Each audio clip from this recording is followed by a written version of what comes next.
কি হয়েছে? একটু মুকুটটা পর না রে বাবা, প্লিজ পর, প্লিজ। না না ওটা পর,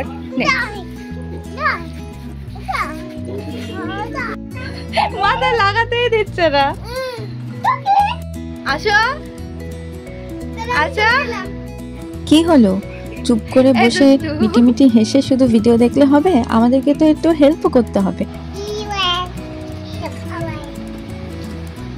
জন্মাষ্টমীতে সোনা বাবাকে নাড়ু গোপাল বানাতে গিয়ে আমরাই যেন নাড়ু হয়ে গেলাম। কিসের নাড়ু যে হয়ে গেলাম তাকে জানে। আগের বার তো ঘুম পাড়িয়ে যাই হোক কোনো মতে সাজানো গিয়েছিল, এবার তার সম্পূর্ণটাই উল্টো হলো। চোখে তো একটু ঘুম নেই, ভেবেছে মা কি না কি করবে, যা ঘুম গেল উড়ে। এই জেগে জেগে বসেই সাজাতে হলো। এক পাশে কালার করছে, আরেক পাশ দিয়ে তুলে দিচ্ছে, এক পাশে দিচ্ছি তো আরেক পাশে নষ্ট। এই করে করে আমি তো একদম ক্লান্ত। কোনো মতে দুষ্টু গোপালটাকে সাজিয়ে নিলাম। তারপর শুরু হয়ে গেল নতুন আরেক যুদ্ধ। ও দিদিভাইকে যশোদা তো সাজিয়ে দিলাম, তারপর আর কি হলো, দিদিভাই ছুটলো, আমিও ছুটলাম পেছন পেছন, সবাই ছুটছে। কোনো মতেই মনি মুকুট পরবে না, মুকুট পরবো না তো পরবই না। আগের বার তো যাই হোক মাথায় রেখেছিল, এবার শুধু ছুটে ছুটে পালাচ্ছে। ও যেখানে যাচ্ছে সেখানে আমরাও যাচ্ছি। টাটা টাটা করো, বাই।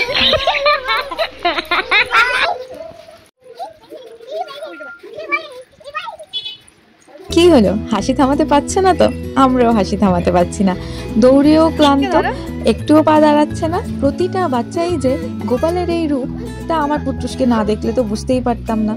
কি আর বলবো, মনে হচ্ছে দুষ্টু গোপাল ওর মধ্যে সত্যি সত্যি ভর করেছে। পুট্টুসও দুষ্টু, দুষ্টু গোপাল মামাও দুষ্টু। মামা ভাগ্নে মিলে এক রূপেই যেন সবাইকে পাগল বানিয়ে দিচ্ছে। ও মামা কেন বললাম, কারণ আমি তো গোপালকে রাখি পড়ায় ভাই ফোঁটা দিই, সেক্ষেত্রে তো পুট্টুসের মামাই হয়, তাই না?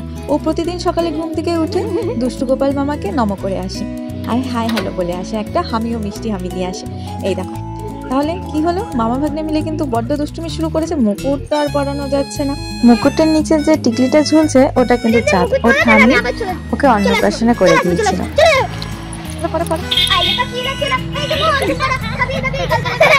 এইদিকে আমার বাপের বাড়িতে তার পরের দিন মনসা পুজো। ভেবেছিলাম একটু তাড়াতাড়ি করে যাব, কাজকর্ম সব শেষ, বাড়িতেও গোপালকে জল মিষ্টি দিয়ে মোটামুটি ভোগ রান্না করে দিয়েছি, শাশুড়িমা পুজো দিচ্ছিলেন।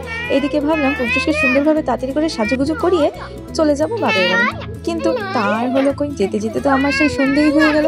কোনো মতে আমরা সাজুগুজু কমপ্লিট করে, মুকুটটা তো সে পড়লোই না। লাস্টে দুই একটা একটু ভিডিও করে, তোমরা তো সব দেখেছিলে, যতটা ইজি ছিল ভিডিও করা কিন্তু ততটাই কঠিন।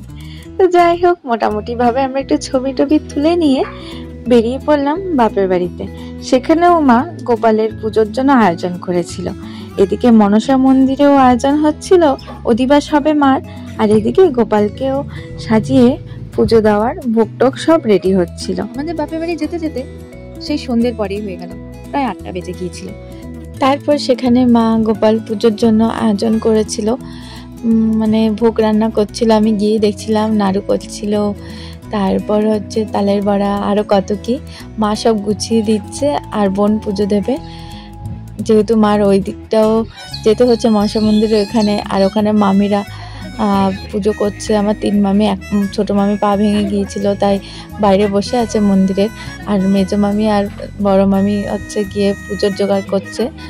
মার মুখটা কি অপরূপ, তাই না বলো? আমি তো গিয়ে কিছু সময় হয়ে দাঁড়িয়েছিলাম, এত সুন্দর লাগছিল কি আর বলবো। আর চারিদিকটা এত সুন্দর করে সাজিয়েছে, অসাধারণ। তারপরে ওই দেখো কালকে মানে তার পরের দিন পুজো বলে, তাই আগে থেকে সেই সবজি আলু টালু সব কাটাকুটি চলছে। যে ছোট মামি মেরুন কালারের যে নাইটি পরা, পা ভেঙে গিয়েছে বলে, তাই মামি এরকম অবস্থায় রয়েছে। আর এই যে উনি হচ্ছে আমাদের দিদা, উনি হচ্ছে কর্ত্রী, মনসা পূজার মেন হেড। সম্পূর্ণ ভিডিওটি দেখার জন্য তোমাদেরকে অনেক অনেক ধন্যবাদ। পুটুসের সাথে থাকার জন্য, আমাদের সাথে থাকার জন্য অনেকটা থ্যাংক ইউ, অনেকটা ভালোবাসা পুটুসের তরফ থেকে। পাশে থেকো, সাথে থেকো, আর ভিডিও দেখে যেও।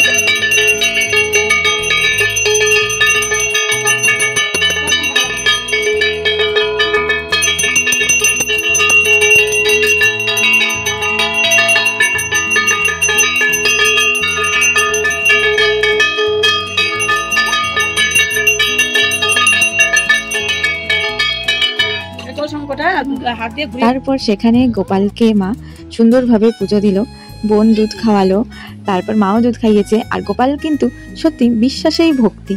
বিশ্বাস করো বন্ধুরা, গোপালকে যে বোন দুধ খাওয়ালো সেখানে কিন্তু গোপালের, সে সবাই বলবে, বিশ্বাসই করবে না, সেই হাতেও দুধ পড়েনি না জামা ভিজেছে। সত্যি সত্যি এ যেন এক অপূর্ব দৃশ্য আমি দেখে আসলাম।